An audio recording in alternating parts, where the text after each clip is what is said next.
شام میں روس کی مداخلت نے مشرق وسطیٰ کے مستقبل میں اسے ایک نمایاں حیثیت دی ہے اور ساتھ ہی میدان جنگ کا مزید تجربہ بھی۔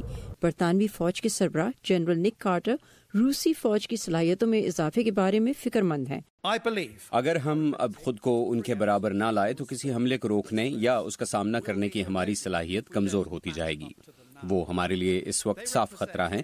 وہ ہزاروں میل دور نہیں بلکہ یورپ کی چوکھٹ پر بیٹھے ہیں۔ روس کے پاس ارماڈا ٹینکس کا جدید بیڑا ہے جبکہ برطانیہ کے چیلنجر ٹینک 20 سال پرانے ہیں، اور جنرل کارٹر نے خبردار کیا کہ روس کو حال ہی میں میدان جنگ کا تجربہ حاصل کرنے کا بھی موقع ملا ہے۔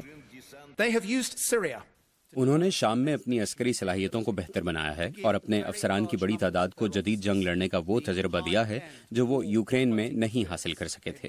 انہیں جنگ میں اپنے طویل فاصلے کے میزائل سمیت 150 مختلف اقسام کے ہتھیار اور ساز و سامان کو آزمانے کا موقع بھی ملا ہے۔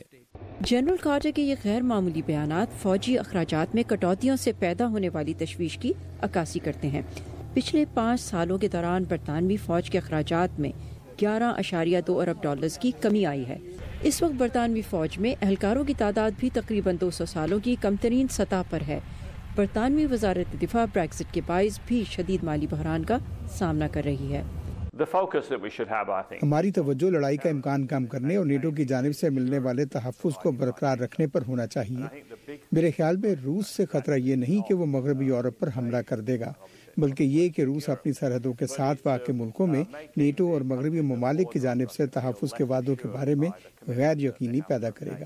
برطانیہ نیٹو کے ان کئی رکن ملکوں میں سے ایک ہے جنہوں نے روسی جارحیت سے نمٹنے کے لیے مشرقی یورپی ممالک میں فوجی اور ہتھیار بھیجے ہیں، جبکہ امریکی صدر ڈونلڈ ٹرمپ نے بھی کئی بار نیٹو ممالک پر زور دیا ہے کہ وہ اپنے فوجی اخراجات میں اضافہ کریں۔